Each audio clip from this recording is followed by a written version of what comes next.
ఏ సామాజిక వర్గాల్లో ఈ ఆత్మహత్యలు ఎక్కువగా వినిపిస్తున్నాయని మీరు అనుకుంటారంటే కనిపిస్తున్నాయి? ఆయనకు బాయి వ్యవసాయం తప్ప వేరే పనే తెలియదు. సగటు వయసు ఆత్మహత్య చేసుకుంటున్న వాళ్ళ సగటు వయసు 36-37 సంవత్సరాలు. తండ్రి ఎవ్వరూ వచ్చి ఆదుకోవాల్సిన పని కూడా లేదు. రైతు ఆత్మహత్య చేసుకున్నాక ఆ కుటుంబాల పరిస్థితి ఎలా ఉంటుంది, వాళ్ళ పిల్లల పరిస్థితి ఎలా ఉంటుంది, ఆ కుటుంబం ఎట్లా మళ్ళీ దారిలో పడుతుందా, అసలు వాళ్ళు కోలుకునే పరిస్థితి ఉందా, వాళ్ళ కంపెన్సేషన్స్ వస్తున్నాయా, ఏంటి పరిస్థితి?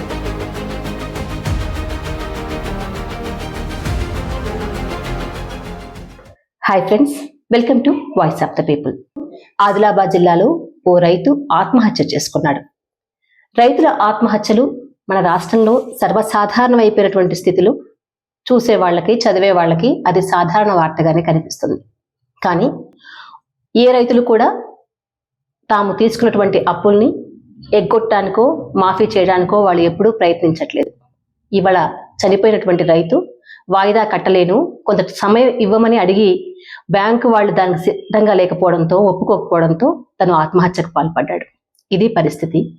ఈ నేపథ్యంలో ఈ రైతుల ఆత్మహత్యలకి కారణాలు ప్రధానంగా ఏం పనిచేస్తున్నాయి, రైతుల ఆత్మహత్యలు ఎందుకు ఇంకా కొనసాగుతున్నాయి, బ్యాంకులు కానీ ప్రభుత్వాలు కానీ ఎలా స్పందిస్తున్నాయి, ఎలా స్పందించాలి అనేటువంటి విషయం మీద మాట్లాడేందుకు కొండల్ రెడ్డి మనతో ఉన్నాడు. తను సుదీర్ఘ కాలంగా రైతు స్వరాజ్య వేదికలో పనిచేస్తున్నారు. అలాగే రైతు ఆత్మహత్య కుటుంబాలని ఈ రాష్ట్రంలో చాలా ఎక్కువ మంది కుటుంబాలని సందర్శించి వాళ్ళని కలిసి వాళ్ళతో మాట్లాడిన వ్యక్తి ఎవరైనా ఉన్నారు అని అంటే మొదటి వ్యక్తి కొండల్ రెడ్డి అని చెప్పాలి. ఇవాళ తనతో ఈ విషయం గురించి మాట్లాడదాం. కొండల్, ఇప్పుడు ఈ రైతు ఆత్మహత్య వివరాలు మీరేం చెప్తారు? మీడియా చూసిన విషయాలుగా కాకుండా మీరు ఇతర వివరాలు ఏం చెప్తారు? సహజంగా మేడం, ఒక రైతు ఆత్మహత్య జరిగిందంటే 2 తెలుగు రాష్ట్రాల్లో ఎక్కడైనా పేపర్లో వస్తుంది. దాంతోపాటు అక్కడ సామాజిక కార్యకర్తలు కానీ, ప్రజా సంఘాలు కానీ, ముఖ్యంగా రైతు స్వరాజ్య వేదిక కార్యకర్తలు ఉన్న దగ్గర తప్పకుండా కుటుంబాన్ని సందర్శించడము, సమాచారం తీసుకుంటారు. వాస్తవానికి ఈ రైతుకు 5 ఎకరాల సొంత భూమి ఉంది. భార్యకు ఫారెస్ట్ రైట్స్ భూమి ఒక 3 ఎకరాలు ఉంది. అయితే ఇతడు 2 లక్షల లాగా ప్రభుత్వ బ్యాంకుల్లో అప్పు తీసుకున్నారు. అదేవిధంగా భార్యకు కిడ్నీ సమస్య ఉండడంతో ఒక ప్రైవేట్ బ్యాంక్ లో కూడా అప్పు తీసుకున్నాడు. అయితే ఈ అప్పుకి ఈయన ప్రతి 6 నెలలకోసారి మిత్తి కట్టేవాడు. కానీ గత కొంతకాలంగా ఈయన వేసిన పంట సరిగా లేకపోవడము, దిగుబడి రాకపోవడము, ఈ కారణాల వల్ల మిత్తి కట్టలేకపోయాడు. వాళ్ళు గతంలో 20-25 ఏళ్ల కిందట ఊర్లలో వినేవాళ్ళం, ఈ కార్పొరేట్ బ్యాంక్ వాళ్ళు వచ్చి మా పల్లీల కాయల బస్తాలు బయట వేసిపోతున్నారు, లేకుంటే వాకిన్లు తీసుకుపోతున్నారు, అట్లా చాలా కాలం కిందట వినేవాళ్ళం.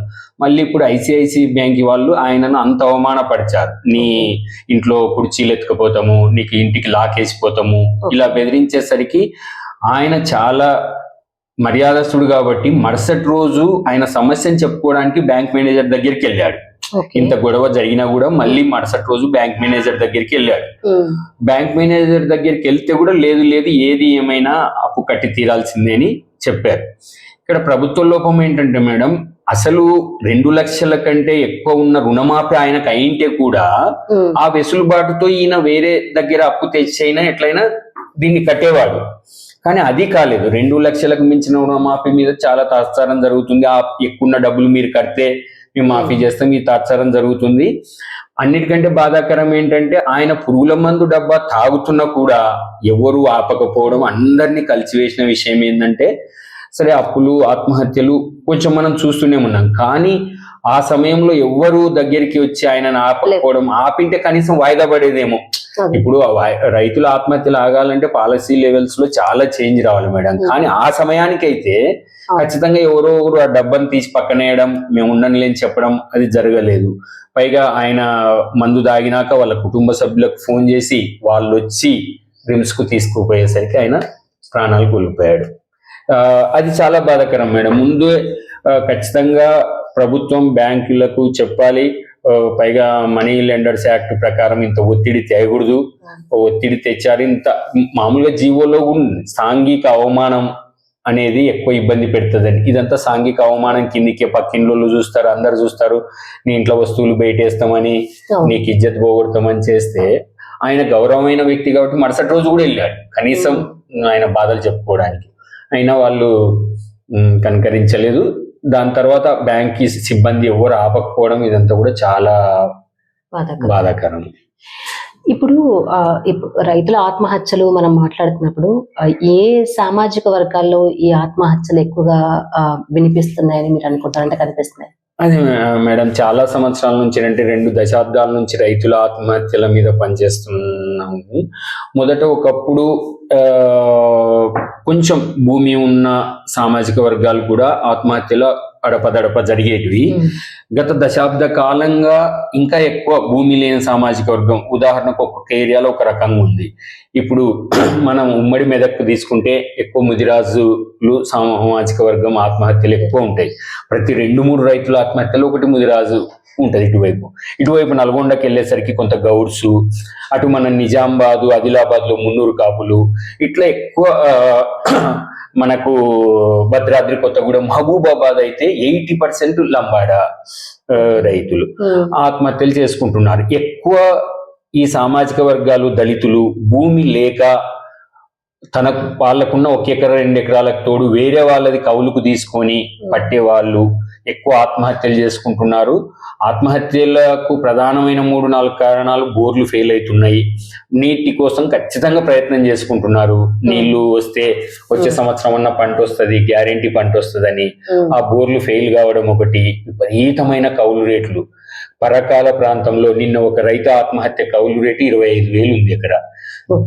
అట్లా విపరీతమైన కౌలు రేట్లు పెరిగిపోవడము, పిల్లల పెళ్లిళ్ళు, తర్వాత కొడుకులను పిల్లలను చదివించుకుందామనే ఖర్చులు, ఆరోగ్యం మేడం చాలా. ఇప్పుడు మనం అనుకున్న ఆత్మహత్యకు కూడా ప్రధానమైన కారణం ఆరోగ్యం. అటువంటి ఆరోగ్యానికి ఎక్కువ ఖర్చు కావడము, అక్కడక్కడ కొన్ని రైతుల ఆత్మహత్యల్లో వాళ్ళు తాగుడు ఖర్చులు కూడా పెరిగిపోవడము, పంట ఖర్చు పెరిగిపోవడము, ఇవన్నీ కూడా ఆత్మహత్యలకు చాలా దారితీస్తూ ఉంది. ఇప్పుడు మనం రీసెంట్ కేసు చూసినా, ఇతర కేసులు చూసినా, ఆత్మహత్యలు చేసిన కుటుంబాలవి, ఒక రైతు ఆత్మహత్య చేసుకున్నాక ఆ కుటుంబాల పరిస్థితి ఎలా ఉంటుంది, వాళ్ళ పిల్లల పరిస్థితి ఎలా ఉంటుంది, ఆ కుటుంబం ఎట్లా మళ్ళీ దారిలో పడుతుందా, అసలు వాళ్ళు కోలుకునే పరిస్థితి ఉందా, వాళ్ళ కంపెన్సేషన్స్ వస్తున్నాయా, ఏంటి పరిస్థితి? అదే మేడం, మన కాడ ఉన్న సమాచారం ప్రకారము ఈ రైతుల ఆత్మహత్యల గుర్తింపు అనేది 1995 నుంచి మొదలైంది. అప్పటి నుంచే నేషనల్ క్రైమ్ రికార్డ్స్ బ్యూరో వాళ్ళు కానీ, స్టేట్ క్రైమ్ రికార్డ్స్ బ్యూరో వాళ్ళు అంతటా ప్రతి సంవత్సరం ఎన్ని రైతుల ఆత్మహత్యలు జరుగుతున్నాయని గుర్తిస్తున్నారు. సార్ మనం చెప్పాం కదా, ఒక FIR ఉంటేనే అది మామూలుగా గుర్తించిన ఆత్మహత్యలే ఇంత పెద్ద సంఖ్యలో జరుగుతున్నాయి. అయితే ఇదంతా జరిగింది, ప్రతిపక్షాలు విమర్శలు, లేదు మేము ఆ కుటుంబాలకు ఏదో ఒకటి చేస్తున్నామని ఈ చర్చల నేపథ్యంలో 2004లో ఈ ఆత్మహత్య కుటుంబాలను గుర్తించడానికి కూడా జీవో వచ్చింది. అప్పట్లో 421 జీవో అని ఆ కుటుంబాన్ని గుర్తించడానికి కూడా ఒక కమిటీని వేసి ఆ కమిటీ నిర్ధారణ చేస్తే ఆ కుటుంబానికి ఎక్స్గ్రేషియా వస్తుంది. సరే, తర్వాత క్రమంలో కొంత ఎక్స్గ్రేషియా 1.5 లక్షల నుంచి 6 లక్షలకు పెరిగింది, కానీ గుర్తింపు ప్రక్రియలో చాలా సమస్య ఉంది. ఏంటి ఆ సమస్యలు ఏంటి? అదే మేడం, ఇప్పుడు కౌలు రైతు ఆత్మహత్య చేసుకున్నాడు అనుకుందాం ఉదాహరణకు, తెలంగాణలో ఎక్కడ నోటి మాట ద్వారానే కౌలు గాని డాక్యుమెంట్ ఉండదు.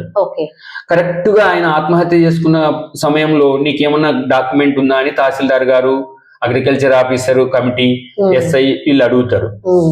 ఇంకొకటి అసలు ప్రాథమికంగానే జరిగే ఒక సమస్య ఏంటంటే, ఆయన అప్పుల బారిలో ఉంటాడు, ఇంట్లో ఏదో ఒక గొడవ జరుగుతుంది, నువ్వు బోర్ వద్దంటే వేస్తేవి, దానికి అప్పాయ బిడ్డ పెళ్ళన్న చేసుకున్నాము ఈనకపోతేవి అని, ఇలాంటిది ఏదైనా గొడవ జరుగుతుంది. వ్యవసాయానికి సంబంధించిన అప్పే ఖచ్చితంగా కుటుంబంలో ఒక గొడవ జరుగుతుంది. ఆయన ఆత్మహత్య చేసుకున్నాడు అనుకుందాం, చేసుకుంటాడు ఖచ్చితంగా. కానీ పోలీసులు ఆ రాత్రి జరిగిన దాన్నే భార్యాభర్తల గొడవ వల్లనే ఆత్మహత్య జరిగిందని రాస్తారు తప్పితే అనుబంధ ప్రశ్నలు వేసి ఎందుకు గొడవ అయింది ఏంటి, ఒక 3-4 ఏళ్ళు వెనక్కి పోవడం, బోర్ ఫెయిల్ అయిందా, కౌలుకు పట్టినాడా, ఎప్పుడు పంట నష్టం వచ్చింది, ఇవన్నీ నమోదు చేయకుండా భార్యాభర్తల గొడవ కారణంగా లేదా తాగుడుకు బానిసాయి అనేది రాస్తే అసలు వాళ్ళ ప్రాథమికంగానే అది రైతు ఆత్మహత్య కిందకి పరిగణించబడదు, వాళ్ళ కాంపెన్సేషన్ రాదు. పోనీ FIR బలంగా రాశారు, వాస్తవాలే ఏది నిజంగా జరిగి ఉంటే 3-4 ఏళ్ళు వెనక్కి పోయి రాశారు అనుకున్నాము. కౌలు రైతు అయితే డాక్యుమెంట్లు అడుగుతారు, అప్పుల కాయిదాలు ఉన్నాయంటారు.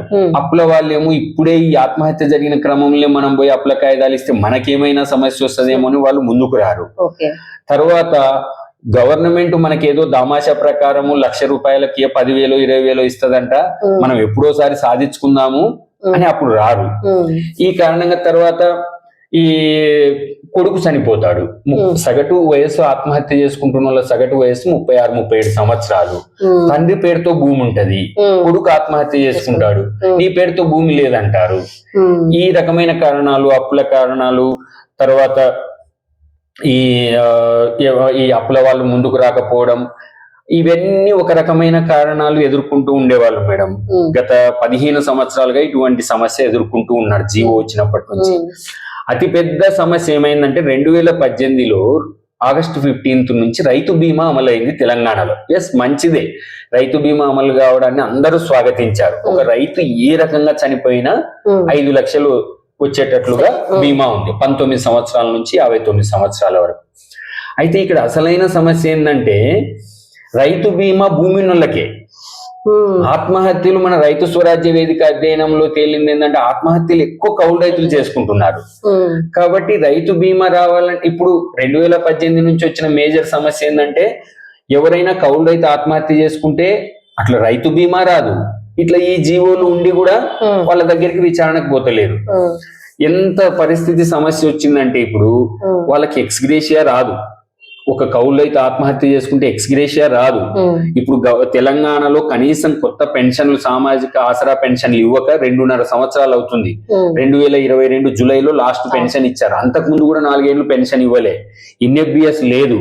అంటే ఒక కౌలు రైతుకి ఆత్మహత్య చేసుకున్నాడు అంటే రేషన్ కార్డులు కూడా ఇవ్వక దాదాపు 8 సంవత్సరాలు అవుతుంది. అట్లందుకే రీసెంట్ గా నేను మొన్న జహీరాబాద్ దగ్గర హోతీబీ అనే ఒక గ్రామానికి పోతే ఒక ఆత్మహత్య చేసుకున్న కుటుంబానికి ఏ ప్రభుత్వ స్కీమ్ వర్తించలే. లక్ష్మి అనేట ఆమెకు 2 పిల్లలు ఉన్నారు. నాకు జ్వరం వస్తే కూడా ఈ రోజు ఇంటికాడ ఉంటే పని పిల్లలకు ఇబ్బంది అవుతుందేమో అన్నంత బాధ ఉంది.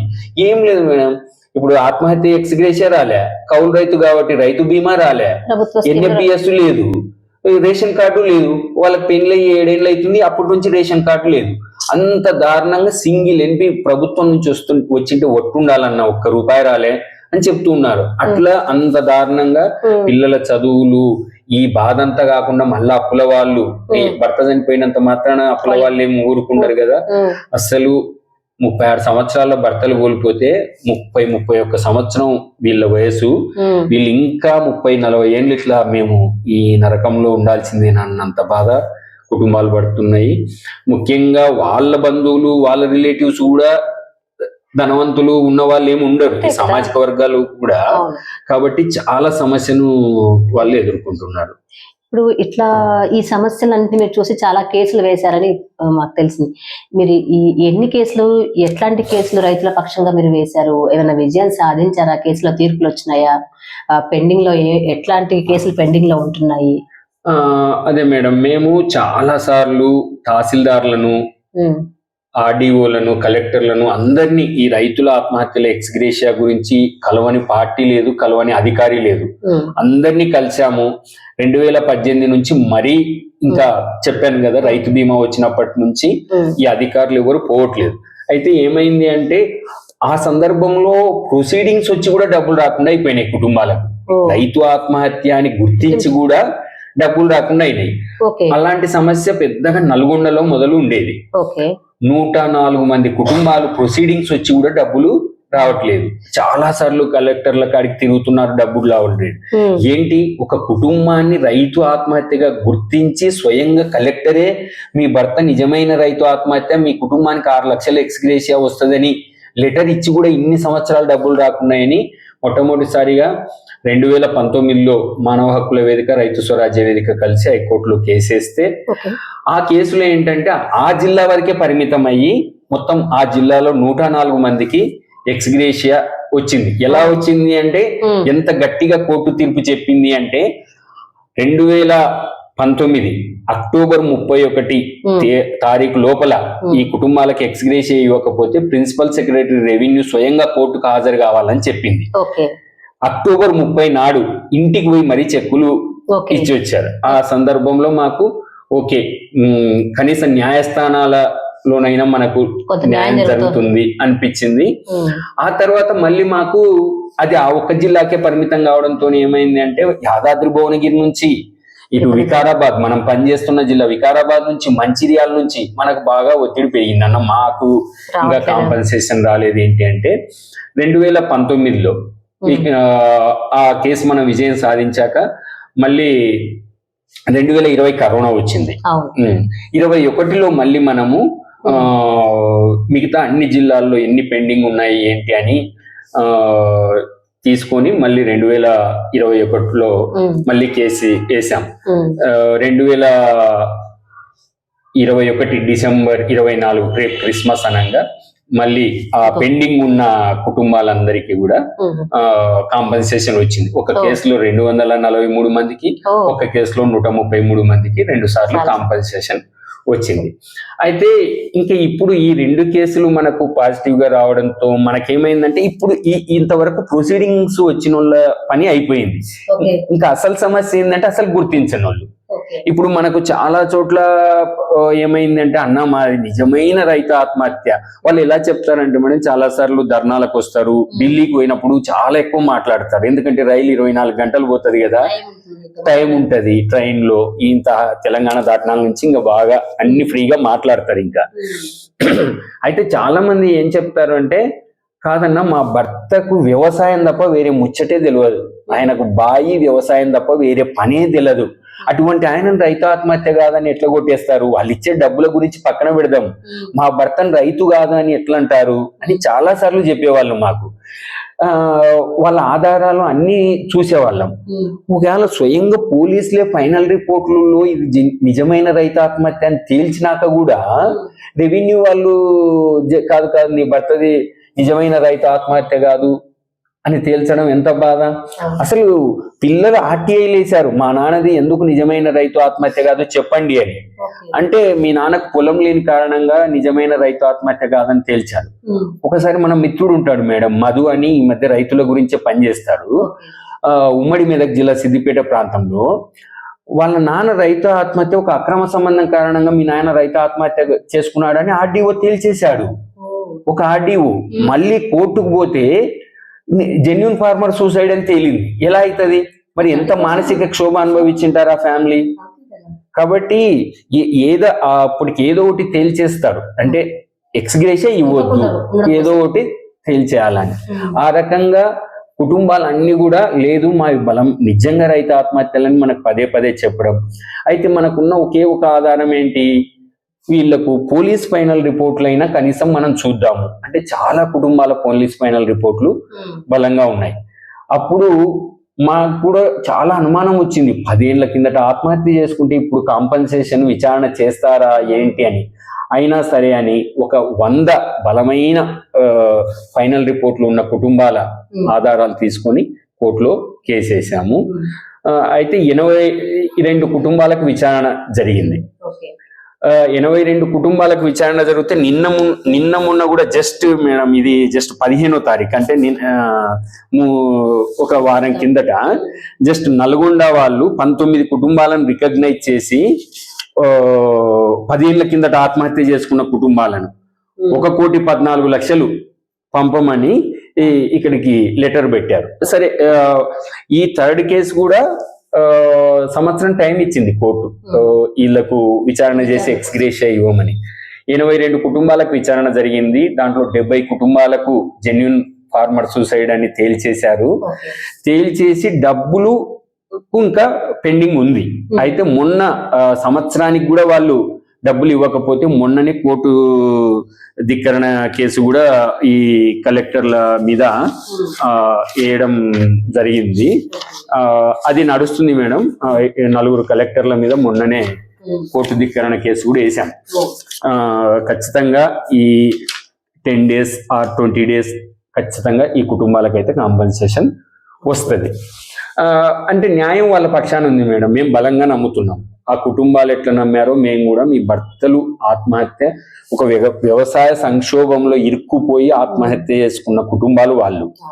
కాబట్టి మేము బలంగా నమ్ముతున్నాం మీ పక్కన న్యాయం ఉంది. మీరు ధైర్యంగా ఉండండి. మీరు ఖచ్చితంగా ధైర్యం కోల్పోవద్దు. ఏదైనా మీ పిల్లలకు ఎడ్యుకేషన్ ఎమర్జెన్సీ ఏదన్నా ఉంటే రైతు స్వరాజ్య వేదికకు మా కిసాన్ మిత్రకు కాల్ చేయండి. మీరు ధైర్యం కోల్పోకండి. ఇప్పుడు 10 ఏళ్ల కిందటి కుటుంబాలకు ఇప్పుడు ఎక్స్గ్రేషియా వచ్చింది, ఖచ్చితంగా విజయం సాధిస్తాము. ఖచ్చితంగా ఈ గవర్నమెంట్ కూడా ఎన్నో డైలాగ్స్ చేశాం. గత ప్రభుత్వంలో చాలా అన్యాయం జరిగింది. మీరు స్వయంగా రాహుల్ గాంధీ గారు వరంగల్ డిక్లరేషన్ లో ఆ కుటుంబాలకే ఒక వేదికను ఏర్పాటు చేసి కూర్చోబెట్టి మేము వస్తే మిమ్మల్ని ఆదుకుంటామని చెప్పారు. రైతు స్వరాజ్య వేదిక భారత్ జోడో యాత్రలో కలిసినప్పుడు ఆ కుటుంబాల పిల్లల్ని ఎత్తుకొని నేను న్యాయం చేస్తాం మా గవర్నమెంట్ వస్తే అని చెప్పారు. తర్వాత చివరికి ఎలక్షన్ క్యాంపెయిన్ లో కల్వకుర్తిలో కూడా ఒక రైతు ఆత్మహత్య కుటుంబాన్ని కలిసి మీకు ఖచ్చితంగా న్యాయం చేస్తామని చెప్పారు. మేము అడుగుతుండేది ఏంటంటే మేడం, ఎవరో వచ్చి ఆదుకోవాల్సిన పని కూడా లేదు. మీరు జీవోని ఇంప్లిమెంట్ చేయండి. జీవోలనే అన్ని ఉన్నాయి. ఆ పిల్లల చదువు గురించి, ఆ కుటుంబానికి ఇందిరమ్మ ఇల్లు గురించి, పెన్షన్, ఏదైనా ప్రభుత్వ స్కీముల్లో మొదటి ప్రాధాన్యత, ఇవన్నీ 421 జీవోలో ఉన్నాయి. కాబట్టి మీరు ఖచ్చితంగా జీవో అమలు చేస్తే ఆ కుటుంబాలన్నిటికీ న్యాయం జరుగుతుందని మేము అడుగుతున్నాము. వాళ్ళు కూడా చెప్తున్నారు, చూడాలి. ఇంకా ఈ ప్రభుత్వం వచ్చినాక కూడా 273 రైతు ఆత్మహత్యలు జరిగాయి ఈ మధ్య కాలంలో కూడా. ఏ ఒక్క కుటుంబాన్ని కూడా త్రిసభ్య కమిటీ కలవలేదు మేడం. అది బాధ. ఇంత మొదటి పేజీలో వార్తలు వచ్చిన ఆదిలాబాద్ కుటుంబం లాంటి దాన్ని కూడా త్రిసభ్య కమిటీ పోలేదు. చాలా ఏ ఒక్క కుటుంబానికి పోలేదు. అదే చెప్తున్నాం. సరే, గతంలో గవర్నమెంట్ ఇట్లా చేసింది కాదు, ఇప్పుడు మీరైనా మరి త్రిసభ్య కమిటీకి పోతే కదా మేడం. ఇప్పుడు రైతు సంఘాలు ఇలా చెప్పాయి కానీ మా కార్యకర్తలు పోతే అది నిజం కాదని తెలిసింది అంటారు. ఇవన్నీ ఎందుకు? గవర్నమెంట్ కాన్స్టిట్యూట్ చేసిన ఒక త్రిసభ్య కమిటీ ఉంది కదా, వాళ్ళు పోయి నిజమా కాదా నిర్ధారణ చేస్తే ఆ తర్వాత మాట్లాడొచ్చు. ఏదైనా కాదు వాళ్ళు చేసింది తప్పు విచారణ అని ఛాలెంజ్ చేయొచ్చు. అసలే వాళ్ళు విచారణకు పోకపోతే అనేది మా ప్రశ్న. రైతు ఆత్మహత్యలు ఇప్పుడు కొత్తగా మనం వింటుందేం కాదు, గత దశాబ్ద కాలం నుంచి ఉన్నటువంటి కేసు కూడా మీరు ఇప్పుడు ఫైల్ చేశారు. సో ఇప్పుడు కొత్త ప్రభుత్వం వచ్చి 1 సంవత్సరం గడుస్తుంది. అధికారంలో ఉన్న ప్రభుత్వం ఏమో రైతు ఆత్మహత్యలు తగ్గాయి అంటుంది, ప్రతిపక్షం ఏమో పెరిగాయి అంటుంది. ఈ నేపథ్యంలో ప్రతిపక్ష పార్టీ కూడా ఒక అధ్యయన కమిటీ వేసింది. దీన్ని ఎట్లా చూస్తారు? అదే మేడం, సహజంగా రైతుల ఆత్మహత్యల నంబర్లు అనేటివి ఎప్పుడు ప్రతిపక్షాన్ని వాడుకుంటూ ఉంటుంది, అధికార పక్షం కాదంటుంది. అయితే యాక్చువల్గా టిఆర్ఎస్ 2014 మేనిఫెస్టోలో రైతులు ఆత్మహత్యలు ఎక్కువ జరిగిన ప్రాంతాల్లో అధ్యయనం చేసి పరిష్కారం చూస్తాను ఒక పాయింట్ వాళ్ళు పెట్టారు. కానీ 14లో వాళ్ళు ఏం అధ్యయనం చేయలేదు, 10 ఏళ్ల పాటు చేయలేదు. 18లో మళ్ళీ అధికారంలోకి వచ్చారు, మళ్ళీ చేయలేదు. ఇప్పుడు ఏ టైంలో ఎక్కువ జరిగాయన్నది మనకు ఉన్న ఒకే ఒక ఆధారం నేషనల్ క్రైమ్ రికార్డ్స్ బ్యూరో ఆధారం, లేదంటే మన లాంటి రైతు స్వరాజ్య వేదిక లాంటి సంస్థలు చేసే అధ్యయనం. అయితే యాక్చువల్గా నిజం చెప్పాలంటే 2015లో ఈ 2 దశాబ్దాల కాలాల్లో కూడా హైయెస్ట్ ఫార్మర్ సూసైడ్స్ ఒకే సంవత్సరం 1400 రైతు ఆత్మహత్యలు జరిగాయి 2015లో. ఎస్సీఆర్బి రిపోర్టు ప్రకారమే, state crime records bureau record ప్రకారమే. అయితే వివిధ కారణాల వల్ల కొంత రైతు ఆత్మహత్యలు తగ్గిన మాట వాస్తవం. అయితే కేవలం ఏదో వ్యవసాయంలో పెద్ద లాభాలు వచ్చేసో సంస్కరణలు వచ్చేసే కాదు, కొంత వాళ్లకు ఈ సంక్షేమం తోడైంది. తర్వాత వివిధ కారణాల వల్ల కొంత భూముల రేట్లు పెరగడం, ఎకరా ఉన్న భూమి రైతు కూడా ఏదైనా 5 లక్షలు 3 లక్షలు, ఇప్పుడు ₹1,00,000 అప్పు కోసమే గుండె పగిలే రైతు ఇప్పుడు ఒక 2-3 లక్షలు అప్పు అయినా కానీ నా భూమి ఉంది కదా, అమ్ముకుంటా కదా అనే భరోసా రావడము, ఇతరత్ర సంక్షేమ పథకాలు కొంత హెల్ప్ కావడము, ఇవన్నీ కారణాలతో కొంత రైతుల ఆత్మహత్యలు తగ్గాయి. కానీ అప్పుడు 1400 మంది 1347 మంది 1000 పైగా ఆత్మహత్యలు చేసుకున్నప్పుడు మీరు అధ్యయనం చేయాలని అనుకోలేదు. కానీ సరే, ఇప్పుడైనా అధ్యయనం చేయాలని ఒక 9 మందితో కమిటీ చేశారు. ఆ 9 మందిలో ఒకే మహిళ ఉంది. రైతు ఆత్మహత్య కుటుంబాల కాడికి పోయినప్పుడు మీరు ఎక్కువ ఆ కుటుంబాల్లోని మహిళలతో మాట్లాడేది ఉంటది కాబట్టి ఇంకొకరు 2 మహిళలు ఉంటే కూడా ఆ కమిటీలో బాగుంటది. తర్వాత ఏంటి అంటే వీళ్ళు కౌలు రైతులను పూర్తిగా వ్యతిరేకించారు. బీఆర్ఎస్ పార్టీ అతిపెద్ద సమస్య ఏంటంటే ఉన్న చట్టాన్ని కూడా నిర్వీర్యం చేశారు. 2011 చట్టం అంతో ఇంతో అమలైతుండేది, దాన్ని 2014 వీళ్ళు అధికారంలోకి వచ్చిన నుంచి నిర్వీర్యం చేసి 18 నుంచి పూర్తిగా తెలంగాణలో ఒక్క కౌలు రైతు కార్డు ఇవ్వనంత నిర్వీర్యం చేశారు. ఇప్పుడు మేము వాళ్ళ అధ్యయనం రేపో మర్నాడో బయలుదేరే వాళ్ళని కోరేది ఏంటంటే కనీసం ఈ ప్రశ్నాపత్రంలోనైనా కౌలు రైతుల సమస్య, కౌలు ఎంత ఉంది, ఎన్నేళ్ళ కౌలుకు పడతారు, కౌలు రేట్ ఏమన్నా ఇప్పుడు తగ్గిందా, గిట్టుబాటు అవుతుందా, ఇటువంటి ప్రశ్నలైనా యాడ్ చేయండి. సరే, ఏ పార్టీ అధ్యయనం చేసినా మంచిదే, ఎంతో కొంత వాస్తవాలు బయటికి వస్తాయి. కానీ మీరు అప్పుడు చేయలేదు, సరే ఇప్పుడు చేస్తామంటున్నారు. కనీసం ఇప్పుడైనా కౌలు రైతుకు సంబంధించిన విషయాలు, ఇతరత్ర సంక్షేమ పథకాలకు సంబంధించిన విషయాలను సమగ్రంగా అధ్యయనం చేస్తే బాగుంటుందని నేను సూచన చేస్తున్నాను. ఏం చేస్తే రైతు ఆత్మహత్యని మనం కొంతమేరకైనా నివారించగలుగుతాము, ఆపగలుగుతామని మీరు అనుకోరు? మేడం, మామూలుగా గవర్నమెంట్ ఖర్చు పెడుతున్న దానికి వాళ్ళు అదనంగా ఏం ఖర్చు పెట్టకుండా కూడా సూసైడ్స్ ను ఆపొచ్చు. ఎలా అంటే ఇప్పుడు వీళ్ళు రైతు భరోసా 12,000 ఇస్తామంటున్నారు. మేము వాళ్ళు అధ్యయనం చేయమనండి. రైతు స్వరాజ్య వేదిక 7,000, చిన్న శాంపిల్ కాదు, 7,000 మంది రైతులను కలిసి చేసిన అధ్యయనం 2022లో 36% కౌలు రైతులు ఉన్నారని తేల్చింది. ఇప్పుడు సరే 33% అనుకుందాము. అయితే ఇప్పుడు వీళ్ళు 15,000 కోట్ల రైతు బంధు ఖర్చు పెడుతున్నారు. 5,000 కోట్లు అస్సలు వ్యవసాయం చేయకుండా హైదరాబాద్ లో, నిజామాబాద్ లో, ఢిల్లీలో, అమెరికాలో ఎక్కడ బయట ఉన్న వాళ్ళందరికీ ఇస్తున్నారు. అంటే వాళ్ళు బాగా సర్ప్లస్ లోకి వెళ్ళిపోతున్నారు. వాళ్ళ వ్యాపకమే వ్యవసాయం కాదు, వాళ్ళు వేరే ఇతర వ్యాపకాలు ఉన్నా వచ్చి వాళ్ళ అకౌంట్లో మనీ పడిపోతుంది. కాబట్టి మేమేమంటున్నామంటే ఇంత సంక్షోభంలో మీకు ఇంత డీటెయిల్డ్ గా 80% కౌలు రైతుల ఆత్మహత్యలు అని చెప్తున్నాము. మీరు ఆల్రెడీ 2000 ఏదో కొత్త చట్టం కాదు, మనకు ఒక్క రాష్ట్రంలోనే కాదు. ఇప్పుడు కేరళలో కుటుంబశ్రీ అని కౌలు రైతులకు కొంత న్యాయం జరుగుతుంది, ఒరిస్సాలో కాలియా అని కౌలు రైతులకు కొంత న్యాయం జరుగుతుంది, ఆంధ్రప్రదేశ్లో క్రాప్ కల్టివేటర్స్ రైట్స్ కార్డ్ అని కౌలు రైతులకు న్యాయం జరుగుతుంది. అసలు ఈడొక చట్టమే ఉంది 2011లో. సరే, ఈ కాంగ్రెస్ గవర్నమెంట్ తీసుకొచ్చిన చట్టమే లైసెన్స్డ్ కల్టివేటర్స్ యాక్ట్ అని చట్టం ఉంది. దాన్ని మీరు అమలు చేసి ముందు గుర్తింపు మొదలు పెట్టండి. అప్పుడు రైతు భరోసా ఎంత ఇస్తారు ఏంటి అనేది రెండోగా. ఇది ముందు గుర్తింపు వచ్చిన తర్వాత ఖచ్చితంగా వాళ్లకు గవర్నమెంట్ నుంచి కొంత జేఎల్జీ గ్రూప్స్ చేసి లోన్లు వస్తాయి. ఆ తర్వాత అమ్ముకోవడానికి వెసులుబాటు ఉంటుంది. ఇప్పుడు మీరు బోనస్ అన్నారు, సంతోషం, కౌలు రైతుకి ఇంత బోనస్ వస్తుంది. గుర్తిస్తే ఒకవేళ ఏదైనా జరగరాని జరిగితే కౌలు రైతుకు బీమా వస్తుంది. ఇది ఒక పార్ట్. అయితే ఇప్పుడు వీళ్ళు బోనస్ చెప్పారు కదా, దాని తర్వాత వీళ్ళు రైతు కూలీలకు కూడా 12,000 ఇస్తామన్నారు. ఇవ్వండి, రైతు కూలీల్లో కౌలు రైతులు ఎక్కువ ఉంటారు. 1 ఎకరా ఉన్న వాళ్ళనల్లా కూలీలుగా గుర్తించండి. అక్కడ 1 ఎకరాకు 12,000 వస్తుంది, ఇక్కడ కూలీ కింద కొంత డబ్బు వస్తుంది. తర్వాత ఖచ్చితంగా మీరు ఎంఎస్పి చట్టబద్ధం చేసి ధరకు కొనండి. ఒక్కోసారి ఎంతో నష్టపోతున్నారు ధర లేక. ఒక చట్టబద్ధత ఉంటే ఖచ్చితంగా వాళ్ళ ధర వస్తుంది.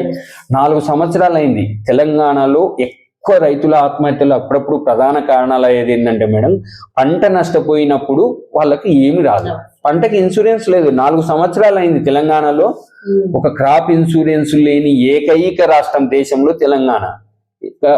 కాబట్టి అట్లాంటి ఇన్సూరెన్స్ ఖచ్చితంగా వాళ్ళకు పంట నష్టపోతే ఒక భరోసా, మాకు పంట నష్టపోయింది కానీ గవర్నమెంట్ మమ్మల్ని ఆదుకోయింది అనే భరోసా ఉండాలి. ఇంకో పెద్ద సమస్య ఏంటంటే కొన్ని ప్రాంతాలకు పరిమితమైంది కానీ పెద్ద సమస్య ఏంటంటే అడవి పందులు, కోతులు పంటలు నాశనం చేస్తున్నాయి. దానికైతే ఎటువంటి నష్టపరిహారం రాదు. అటువంటి ఇది కూడా మైక్రో లెవెల్లో ఇటువంటి దాంట్లో కూడా ప్రభుత్వం నివారణ చర్యలు తీసుకుంటే నష్టం వస్తే ప్రభుత్వం ఆదుకుంటది అనే భరోసా, నమ్మకం రైతుకు ఉంటే ఖచ్చితంగా ఆత్మహత్యలు ఆగుతాయి. ముఖ్యంగా మేము ఇవే చెప్తున్నాం మేడం, మొదటి నుంచి ఇన్సూరెన్స్ ఉండాలి, కౌలు రైతులను గుర్తించాలి. సమస్య ఓసారి ఉంటే నువ్వు ఇంకొక చోట పరిష్కారం ఎత్తుకుంటే దొరకదు. సమస్య ఆత్మహత్యలన్నీ వీళ్ళు చేసుకుంటుంటే కాబట్టి కమిటీ, ఇప్పుడు చైతీ ఘోష్ కమిటీ కానీ, రామచంద్రారెడ్డి కమిషన్ కానీ అన్ని కూడా ఈ కుటుంబాలను ఎప్పటికెప్పుడు కలిస్తే సమస్య తెలియడం కోసం కూడా చెప్పాయి. లేకపోతే సమస్య రికార్డు కాదు కదా ఎందుకు జరిగింది అనేది. కాబట్టి మేము ఈ ప్రభుత్వాన్ని ఆల్రెడీ జరిగిపోయిన కుటుంబాలకు అన్నిటికీ న్యాయం చేయండి. మీరేం న్యాయం అంటే ఉన్న పలంగా ఏమనట్లేదు, త్రిసభ్య కమిటీ విచారణ చేయమనండి. 100 కుటుంబాలకు విచారణ జరగట్లేదు. ఇప్పుడు మేము 100 ఆర్టీఐలు వేసాం, విచారణ రిపోర్ట్లే రావట్లేదు. అసలు ఆ కుటుంబాల కాడికి పోతే కదా విచారణ ఏదన్నా జరిగి పలానా ఈయన ఆత్మహత్య ఇలా జరిగింది, ఈయన భూమి ఉంది లేదు అన్నికి కాబట్టి నల్గొండ కేసు లాంటి ఎగ్జాంపుల్ మాకు చాలా ధైర్యం చెప్పింది. ఎందుకంటే వాళ్ళు 19 కుటుంబాలతో మేము కోర్టులో కేసు ఆ 100 కుటుంబాల్లో 19 నల్గొండ ఉన్నాయి. 19 కుటుంబాలను రిజెక్ట్ చేశారు.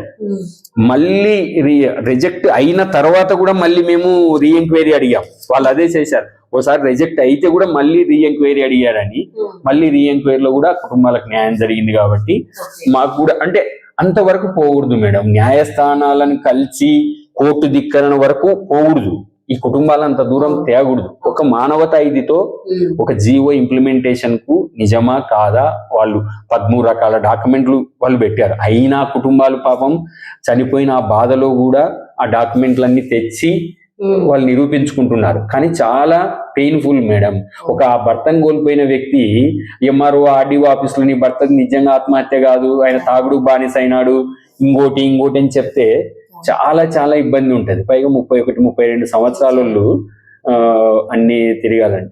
కాబట్టి మేడం వాళ్ళు ధైర్యం కోల్పోకుండా ఐఫర్ ఫార్మర్స్ కానీ, మన భూమి ఫౌండేషన్ కానీ, తర్వాత అసోసియేషన్ ఫర్ ఇండియా డెవలప్మెంట్ కానీ, సహస్ర ఫౌండేషన్ కానీ, ఇలాంటి సంస్థలు అన్ని కూడా ఎప్పటికెప్పుడు ఆ కుటుంబాల్లో పిల్లల చదువు అవ్వకుండా ఆ కుటుంబాల్లో ధైర్యం నిలబడేటట్లు మాత్రం ఇప్పటికెప్పుడు వాళ్ళకి భరోసా, వ్యక్తులు కానీ చాలా మంది ఒక ఫ్యామిలీకి 2 ఫ్యామిలీలకు జీవనోపాధికి సాయం చేస్తూ ఉన్నారు. కాబట్టి వాళ్ళలో కొంచెం మేము ఆ భరోసా అయితే అక్క ఈ రోజుకి ఇమ్మీడియట్ నీడ్ ఏదన్నా మీకు ఉంది అంటే చెప్పండి, మీరు మాత్రం ధైర్యం కోల్పోకండి, న్యాయం మీ పక్షాన ఉంది, మనం ఈ రోజు కాకుండా ఇంకో రోజైనా గెలుస్తాం మీన్స్ మీకు నష్టపరిహారం వస్తుంది, మీ భర్తను రైతు ఆత్మహత్యగా గుర్తిస్తారు అని చెప్తూ. చూసారు కదా, చావు కుటుంబంలో ఒక బలవంతపు చావు కుటుంబాన్ని ఎంత విషాదంలోకి నెడుతుంది. పైగా దానికి ఆ చావు కారణమైనటువంటి కారణాన్ని కుటుంబం మీద నెట్టేసి ఆ కుటుంబం చివరికి అస్తవ్యస్తంగా మారే స్థితికి కారణమవుతున్నటువంటి విధానాల్లో మార్పు రావాలి.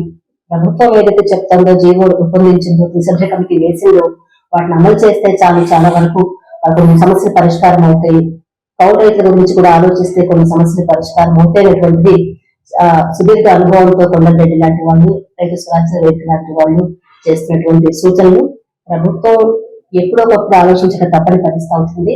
లేకపోతే రైతులు వ్యవసాయం నుంచి తప్పుకునే పరిస్థితి నెమ్మదిగా దాపురించే పరిస్థితి ఉంది. ఇది పండి చర్చ, మీరందరూ కూడా ఈ విషయం గురించి ఆలోచిస్తారని కోరుకుంటున్నాం.